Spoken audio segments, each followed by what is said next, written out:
व्यवस्थित आहे आणि मी उपचार 1-2 दिवसच घेऊन लगेच मी ताबडतोब आपल्या समाजाच्या भेटीला गावागावात येतोय आणि समाजा आणि तुम्ही आणि आपण एक विचारानं काय पुढची दिशा ठरवायची हे आपण ठरवूयात. कारण संचारबंदीमुळे तुम्हाला इकडे येता येत नाही तर मीच तुमच्याकडे यायला लागले. लोकशाहीत मूलभूत अधिकार आहे प्रत्येकाला जाऊन संवाद साधण्याचा. माझा तो अधिकार आहे लोकशाहीने दिलेला. मी तुमच्यापर्यंत येतोय. तुम्हाला अधिकार आहे आंदोलन करण्याचा शांततेत. तुम्ही गावागावात महाराष्ट्रभर साखळी उपोषण आणि धरणे आंदोलनं सुरू ठेवू शकता. साधारण काय घेणार आहे? मी आता आधी आंघोळ करतो, मग आमच्या डॉक्टरांना बोलवलंय मी आता ते येतील. आम्ही ठरवतो उपचाराला कुठं जायचंय, का इथंच घ्यायचे का तिकडे जायचं. जे डॉक्टर सांगतील त्या पद्धतीनं करूया. आता जाऊनच द्यायनात ना. सांगा तुम्ही फोन करून लगेच निघो तुम्ही. आता काही अडचण नाही. ते जाऊनच द्यायनात. काय करू, मस्त माझा जीव चाललाय. त्यांनी ठेवलं होतं पण हटणार नाही. त्यांनी, मी तुम्हाला आता प्रामाणिकपणाने सांगतो, हे देवेंद्र फडणवीसची जबाबदारी होती, ती मी पार पाडली. रात्री 5,000 महिला होत्या आणि 25,000 लोक होते. यांना रात्रीच त्या देवेंद्र फडणवीसला काहीतरी घडून आणायचं होतं. लोक सायरा वायरा किती पळाले असते रानात, किंवा प्रत्युत्तर जर झाले असते पोलिसांमध्ये आणि मराठ्यांमध्ये तर याला दुसऱ्यांदा अंतरवाली घडवायची होती परत ह्या देवेंद्र फडणवीसला. मी राज्य बेचिराग होण्यापासून वाचवलंय. हे देवेंद्र फडणवीसचं काम होतं. जर इथं काही लाठीचार्ज झाला असता सकाळी आज किंवा रात्री बी तर राज्यातला मराठा सगळा पेटून उठला असता. पुन्हा एकदा राज्य बेचिराग होण्यापासून या देवेंद्र फडणवीसमुळे मी वाचवले. पहिला हल्ला देवेंद्र फडणवीसनेच केलेला आहे. तोच म्हणला माझ्या पोलिसाला हाणलंय. जनता नाही माझी, जनतेनेच पोलिसाला हाणलं. आणखीन केसेस मागे घेतल्या नाही म्हणून तसा. कशाचं उत्तर तसं आहे की म्हणून त्याने आतापर्यंत त्याला वाटलं असतं माझी जनता आहे, त्याने त्या केसेस आई बहिणीच्या मागे घेतल्या असत्या. त्याने पोलिस बाजूला सारावेत, सागरचा दरवाजा उघडावा, यायला तयार आहे. पण सगळ्या सोयऱ्यापासून सुट्टी नाही. आणि आता विनंतीपूर्वक सांगतो शिंदे साहेब आणि देवेंद्र फडणवीसला, तुम्हाला संधी आहे. मराठ्यांचे नाराजीचे लाट अंगावर घेऊ नका.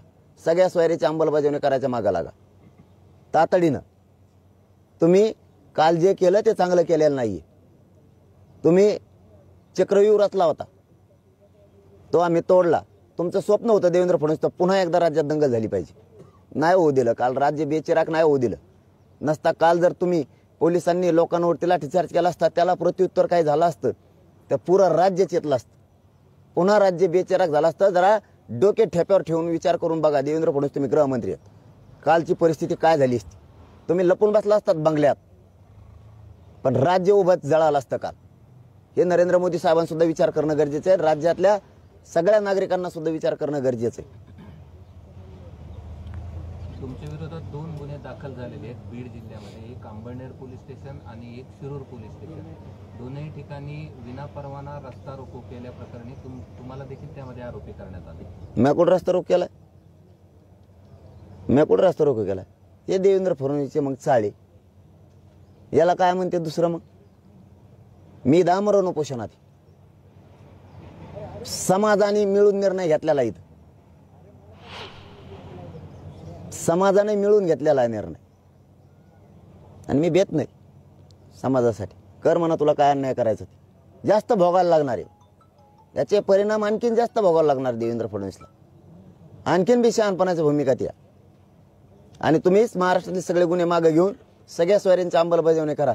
मराठ्या संघ प्रेमाचं ताट ठेवा, विषारी ताट ठेवू नका. जड जाईल. आणखीन नाराजी अंगावर घेऊ नका. सगळे सोयरे आणि जी मागणी आहे ती आणि त्यानंतर गुन्हे मागे घेण्याची मागणी, या 2 मागण्या संपल्यानंतर तुमचं पुन्हा काही मागण्या असणार आहे का, की या 2 मागण्यांवर तुम्ही तुमचं आंदोलन थांबवणार? पहिलेच दादा आहे 6 महिन्यापासूनच हे म्हणतात फक्त शेपूट लांबलं. हे शेपूट देतच नाहीत. पोळ्याच्या दिवशी बैलाचे ते का मागचे वाळ्या कापीत असतात तसं काम आहे यांचं. आमचं शेपूट लांबा ना, येऊन शिकत कापी देत. पूर्ण सजावट करा ना. आम्ही सांगितलं तुम्हाला सगळ्या सोयरीची अंमलबजावणी करा, नोंदी सगळ्या शोधा, समितीला मुदतवाढ द्या, हैदराबादचं गॅजेट घ्या, गुन्हे मागं घ्या. तुम्ही घेतले का? अधिसूचना तुम्ही काढली आणि तुम्हीच करत नाही. परत जनतेला वेठीस धरणार तुम्ही. जनतेला वेठीस धरू नका. तुम्हाला आणखीन एक संधी आहे. तुम्हाला वाटलं असं ना तर पोलीस बळाचा वापर केला मागं गेले. तुम्ही याच्यातून बोध घ्या. डाव टाकायचा प्रयत्न करू नका. याच्यातून मराठ्यांची नाराजीची लाट काढायची असेल तर सगळ्या स्वारीची अंमलबजावणी करा. नाराजीची लाट वाढू नका. तुम्हाला संधी आहे आता. आणखीन 2-4 दिवस म्हणा, 2-3 दिवस म्हणा, तुम्हाला संधी आहे. तुम्ही या अधिवेशनात सगळ्या स्वारींची पूर्ण बाजूला अंमलबजावणी करून तुम्ही मराठ्यांची नाराजी अंगावर ओढून घेऊ नका. बार पोलिसांचा तुम्ही जर प्रयोग करायला गेले तर लोकही मग ऐकणार नाहीत. बार तुम्ही जर पोलिसालाच आडवं करून हे करायला गेले तर लोक पण मग ऐकणार नाहीत. हेही तुम्हाला जाहीरपणानं सांगतो. हा एखाद्या वेळेस ठीक आहे, चला जाऊ द्या, महिला होत्या लय मोठ्या असतच. तुम्ही प्रत्येकच वेळेस खोड काढायला जाताल तर प्रत्येक वेळेस जनता ऐकून घ्यायला मग मोकळी नाही. गुन्हे कुठल्या मागे घ्यायचे, अंतर्वलीमधले की जे पुऱ्या राज्यातली त्यांनी शब्द दिलेला आहे.